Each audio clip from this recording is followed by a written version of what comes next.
Satunnainen seikkailija on Satakunnan matkoillaan eksynyt tänne Nakkilaan. Siinä on se kuuluisa kirkko ja vaiheista ei sen enempää. Lähdetään katsomaan, mitä kaikkea täältä Nakkilasta oikein löytyy. Yksi homma, mitä Nakkilassa todellakin voi tehdä, on kalastaa. Ja tässä meillä on nyt haastattelussa kalastusmestari Kimmo Puosi. Moikka Kimmo! Moro! Mites kaikkia kohteita täällä Nakkilassa sä suosittelisit? No mä suosittelen kaikkia kohteita. Täällä on 7 koskia virtapaikkaa, niin kaikista löytyy taimenta ja varsinkin taimenta, kirjolohta ja sitten kesän mittaan kun lohet nousee, niin syksyyn kohde sitten myös lohi on täällä, mitä saadaan saaliiksi. No, miten sitten jos haluaa lähteä tänne Nakkilaan kalastamaan, niin mitä pitää tehdä? Voi tulla kalastaa omineen, jos on kokenut kalastaja, niin sitten pitää hankkia kalastusluvat, valtion kalastonhoitomaksu, jos kuuluu siihen ikäryhmään, että se tarvitaan.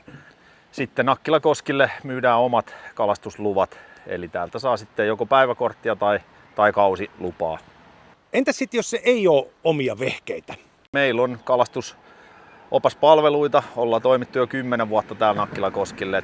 Takana näkyvä kalastuslaituri ja tuossa kosken niskalla on meillä niin kuin yksityisalueena siinä, missä pääsee kalastamaan, ja sitten toki viedään veneellä kalaa ja laidasta laitaan meillä käy asiakkaita, kokeneita kalamiehiä ja ihan vasta-alkajia.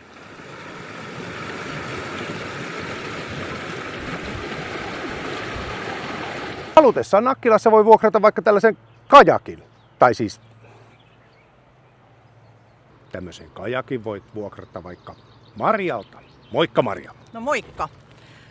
Avekmarjalta voit tilata kajakin vaikka omatoimiselle melontaretkellesi. avekmarja.fi ja tarvittaessa opastusta paikan päällä.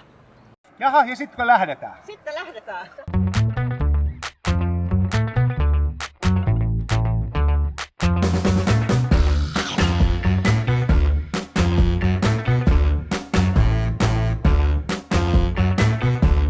Täältä löytyy myös juhlatila Lohiranta, jossa voit järjestää mitä tahansa juhlia. Ja juhannuksena ja venetsialaisten aikaan, niin tänne on tervetulleita aivan kaikki.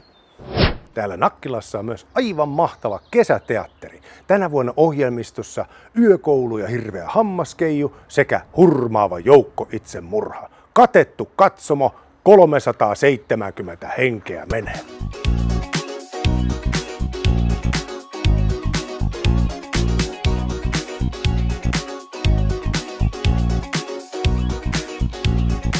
Oleks sä se hirveä hammaskeiju?